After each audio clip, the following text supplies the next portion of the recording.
Bonjour à tous, voilà un homme qui balance tout sur Macron, pas n'importe qui. Le fondateur et patron PDG de Telegram, Pavel Durov, dans une très longue interview, il ne parle que de la France et de Macron pendant 1 heure et demie avec Tucker Carlson, journaliste américain numéro 1, indépendant.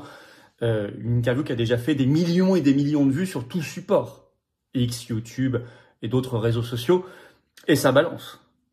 Et je vais vous citer des extraits, et ça donne une image de la France. Et ça parle de l'Union européenne, son côté tyrannique. C'est bien parce que les mots sont dits, les faux semblants sont dénoncés. Très importante cette interview. Et donc cette vidéo et tout ce que ça révèle. Et vous allez voir, ça a été suivi d'autres déclarations ensuite sur X par Pavel Durov lui-même et par d'autres intervenants. Je vais vous citer également tout cela dans cette vidéo. C'est une grande vidéo pour sortir la France des griffes de la tyrannie euro-macroniste. Parce qu'on doit l'appeler comme ça, Macron dehors. Et sortir de l'Union européenne, le Frexit est un beau projet de libération nationale, évidemment. On y va parce que j'aime bien les interviews où tout est balancé sur le système, sur Macron, qui ont déjà fait, à l'heure où je vous parle, des dizaines de millions de vues sur toutes les plateformes. C'était le 9 juin, interview exceptionnelle du PDG et fondateur de Telegram, Pavel Durov, donc en France, parce qu'il est emprisonné en France, par Tucker Carlson. Première fois qu'il s'exprime depuis son arrestation en France, c'était à l'été 2024.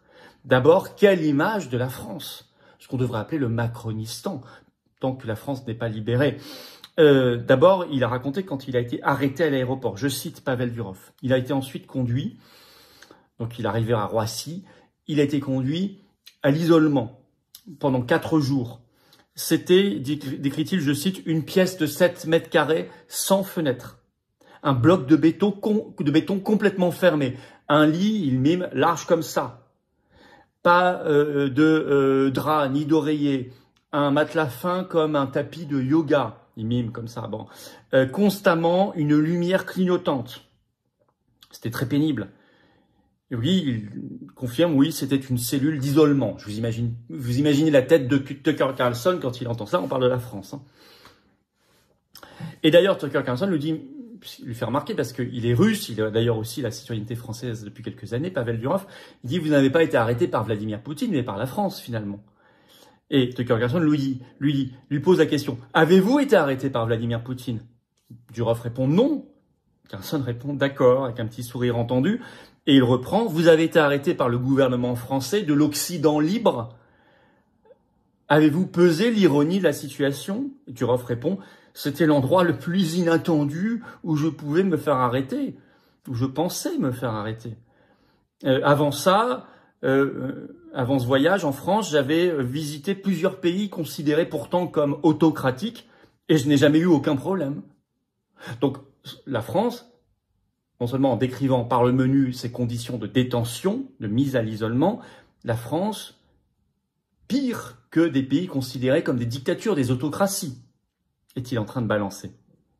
Et d'ailleurs, il précise qu'il est encore, à l'heure actuelle, retenu en France. Cela fait presque 8 mois que je suis en France, dit-il. Il y a des limitations sur mes déplacements. Le contrôle judiciaire m'interdit de quitter le pays librement, car l'enquête est en cours et que je suis considéré comme un suspect. Alors vous savez, il est considéré comme suspect parce qu'il a une plateforme Telegram, qui est une des plus grandes du monde, qui a 1 milliard d'utilisateurs actifs aujourd'hui. Ils viennent de franchir le cap de 1 milliard. Et il est mis en cause pour tout ce qui est fait via Telegram selon les autorités françaises. Donc il y a un peu de tout. Ouais, dès que vous avez 1 milliard de personnes, imaginez Macron serait mis en cause pour tous les trafics qui sont faits en France, où on considérerait que c'est le ministre de l'Intérieur qui est responsable de tous les crimes et délits commis en France. Le même niveau d'absurdité de raisonnement. Hein. Mais tout ça, ce sont des prétextes. Et d'ailleurs, au milieu de l'interview, Tucker Carlson balance le poteau rose. Je vous cite ce qu'il a dit, c'est très important. Un des passages les plus importants de l'interview, Tucker Carlson. Ils essaient de vous faire craquer, de vous intimider pour vous avoir à l'usure et d'obtenir une porte dérobée dans Telegram pour pouvoir espionner les gens. Il parle du gouvernement français, hein, probablement pour des raisons politiques, car ce qui les inquiète vraiment, c'est une révolte dans leur propre pays, que la population se révolte contre leur mauvaise gouvernance. C'est ça leur peur, dit Tucker Carlson. Ils détestent Telegram car c'est une menace pour eux. Merci, et Durov ne contredit pas. Merci, il a tout dit. Et ça rejoint et ça percute complètement l'actualité. Après le drame de Nogent, le collégien de 14 ans qui tue au couteau une surveillante malheureuse, Mélanie, 31 ans. J'en ai parlé sur CNews, allez voir la vidéo. Tout de suite, Macron, tout de suite, dans l'heure, a dit il faut interdire les réseaux sociaux pour les moins de 15 ans, c'est-à-dire, techniquement, surveiller tout le monde. Or, on a appris par le procureur, quelques heures après, que ce gamin fréquentait très peu les réseaux sociaux. On n'a pas de rapport. Et là, cette interview a été enregistrée avant nos gens, mais pourtant, ça percute totalement. Il y a des prétextes avancés. D'ailleurs, vous allez voir, ils vont revenir sur les prétextes. D'ailleurs, la France et l'Union européenne contre les libertés. Un autre gros point de cette interview, où Durov balance tout. Je cite Pavel Durov. Le mois dernier, le Sénat français a voté ici, en France, une loi interdisant essentiellement le chiffrement. Cette loi forçait les fournisseurs de messages à implémenter des portes dérobées pour les forces de l'ordre françaises pour qu'elles puissent lutter contre le crime. Il s'est mis entre guillemets. Mais si vous implémentez une porte dérobée, d'autres acteurs sont capables de l'exploiter. Cette loi aurait mis, dit-il, des dizaines de millions de citoyens français en danger. Leurs messages privés auraient été exposés immédiatement, alors que les criminels, eux, seraient passés immédiatement à des applications de niche. Ça, c'est très important. Il dit, et ça, on en avait parlé sur cette chaîne, le Sénat avait voté une loi, il y a très peu de temps, là, en avril, pour casser la confidentialité des messages privés sur les réseaux sociaux, sous prétexte de lutter contre la criminalité. Mais Durov dit, mais vous savez, les criminels, eux, ils passeront tout de suite à des applications de niche. Par contre, vous, tous les Français, là, dizaines de millions, dit-il, de citoyens français, eux verraient leurs messages lus par le gouvernement. Et puis ensuite, possiblement même piratés par d'autres acteurs, mis sur la place publique, enfin l'enfer. Ce qui tuerait en fait les réseaux sociaux, parce que ça tuerait la confiance des Français dans les réseaux sociaux, c'est le but. Donc ils n'iraient plus. Ils se contenteraient de regarder les chaînes de télévision officielles. Je caricature, mais c'est vraiment ça. Alors là, il précise que ensuite, heureusement pour l'instant, l'Assemblée nationale a rejeté cette proposition de loi tyrannique, mais, précise Durov, l'Union européenne revient avec. Je cite Durov. Si vous regardez le nouveau projet de l'Union européenne publié début avril dernier, ils veulent à nouveau faire ça. Une porte dérobée au niveau de l'Union européenne cette fois. Et cela soulève des questions sérieuses, dit-il. Aucun pays au monde jusqu'ici n'a interdit le chiffrement. Vous entendez? L'Union européenne irait plus loin que toutes les dictatures. Aucun pays au monde n'a jusqu'ici interdit le chiffrement. Ils veulent lire les messages privés, surveiller tout le monde. Alors, s'il parle lui-même de l'image de la France très détériorée par cette affaire et par son arrestation, je cite Durov dans cette interview toujours, donc vraiment elle est très importante, « La France n'est pas un pays où les libertés sont respectées comme elles le devraient. La France peut maintenant prendre en otage des PDG de la tech et extraire certains éléments d'eux grâce à des moyens illicites, dit-il. Ce serait un coup très dur pour l'image de la France. » Il a déjà mesuré les dommages collatéraux pour l'image de la France. Il le dit, je le cite, « Les dommages collatéraux pour l'image de la France sont assez importants. Et j'ai parlé à beaucoup d'amis, des PDG de grandes entreprises de la tech. Ils sont très inquiets. Et ils m'ont demandé, mais est-ce que c'est toujours sûr d'être ici en France ?» Vous imaginez? Autrefois, on disait le pays de la liberté, des libertés. Liberté, égalité, fraternité. Bon. Il ajoute, les gens sont inquiets. Et les PDG des plus petites entreprises sont encore plus inquiets parce qu'eux ne sont même pas protégés par leur notoriété ou leur argent. Et là, il lance une alerte. Très juste, historiquement, écoutez ce que dit Pavel Durov. Malheureusement, l'histoire fournit de nombreux exemples où des sociétés libres se sont progressivement dégradées en sociétés sans liberté. Un bon exemple, dit-il, est cette loi anti-chiffrement. Ici en France, le public est complètement ignorant de cette loi. Or, dit-il, pas de chiffrement égale pas de vie privée. Et c'est ahurissant. Et c'est vrai quand il dit les Français sont très largement ignorants, parce qu'à part nous, quelques cadeaux à nous battre, nous on a fait des manifs au pied de l'Arcom pour les libertés d'expression, décembre, janvier, on ne lâchera pas l'affaire. Des pétitions, des combats, des meetings. Mais sinon, qui informe? Pas les partis parlementaires en tout cas. Qui se bat? Soutenez les patriotes. Hein. Rejoignez-nous vraiment, adhérez à c'est le premier lien sous la vidéo en description dès maintenant, ou faire un don au mouvement qui n'a pas de financement public, je le rappelle, 0 € de subvention publique. C'est le deuxième lien sous la vidéo en description, ou sinon vous allez sur les-patriotes.fr, vous trouverez les liens. Notre site, besoin de vous, on a besoin les uns des autres. Ce combat, il est essentiel, vous le comprenez, pour les libertés, la liberté d'expression. Je vous invite, je fais une petite incise, mais à venir au mouvement, vous battre avec nous.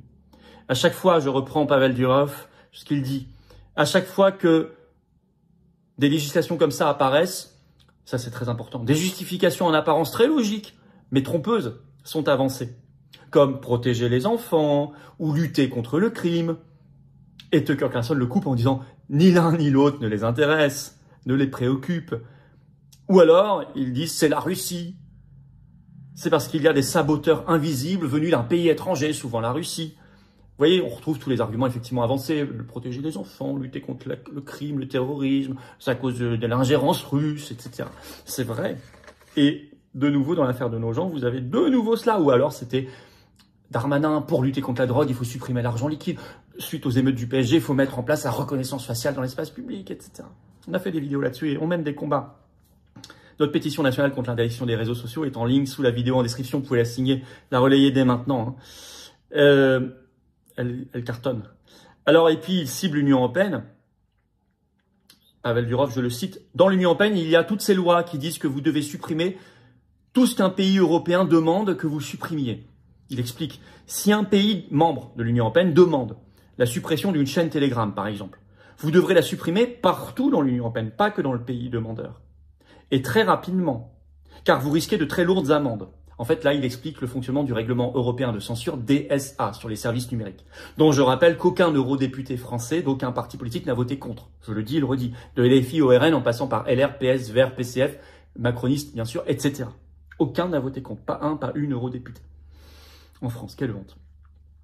Voilà, si vous voulez, quel tableau. Alors, il a complété. Il y a eu un tweet de sa part le 9 juin sur son compte X, je vais vous le citer. Et ensuite un autre tweet de quelqu'un d'autre.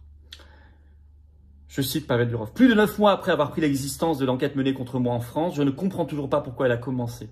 Au début, les autorités ont affirmé que Telegram n'avait pas répondu aux demandes françaises, mais il s'est avéré qu'elles avaient ignoré le droit français. Nous n'avions envoyé aucune demande judiciaire juridiquement contraignante avant septembre dernier. Ils ont ensuite soutenu que Telegram modérait le contenu plus mal que les autres plateformes. Une affirmation rapidement réfutée par plusieurs centaines de pages de preuves médico-légales prouvant le contraire. Pourquoi je ne parviens toujours pas à quitter la France? Un pays où réside moins de 1% du milliard d'utilisateurs de Telegram reste pour moi un mystère. Et là, il y a une réponse de Xenia Fedorova, qui était la PDG de RT France, qui a été fermée en mars 2022, et qui lui répond le 10 juin sur son compte X. Pareil, dit-elle, j'ai été interrogée pendant 8 heures dans le cadre d'une enquête ouverte contre moi par l'État français. Apparemment, être russe et défendre la liberté d'expression est un problème pour les autorités françaises.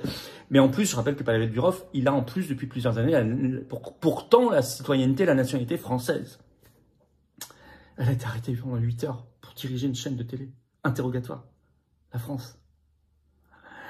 Alors, il faut ajouter à cela les accusations récentes de Pavel Durov, on n'y revient pas ici, mais sur l'ingérence de la DGSE macroniste dans l'élection présidentielle roumaine. Bon.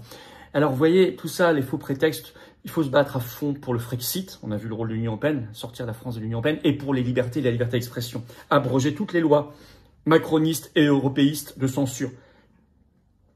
Sortie de Macron, sortie de l'Union européenne. Mais c'est vraiment le combat que nous menons, il est essentiel, il n'y a aucun débat possible sur aucun sujet sans liberté d'expression.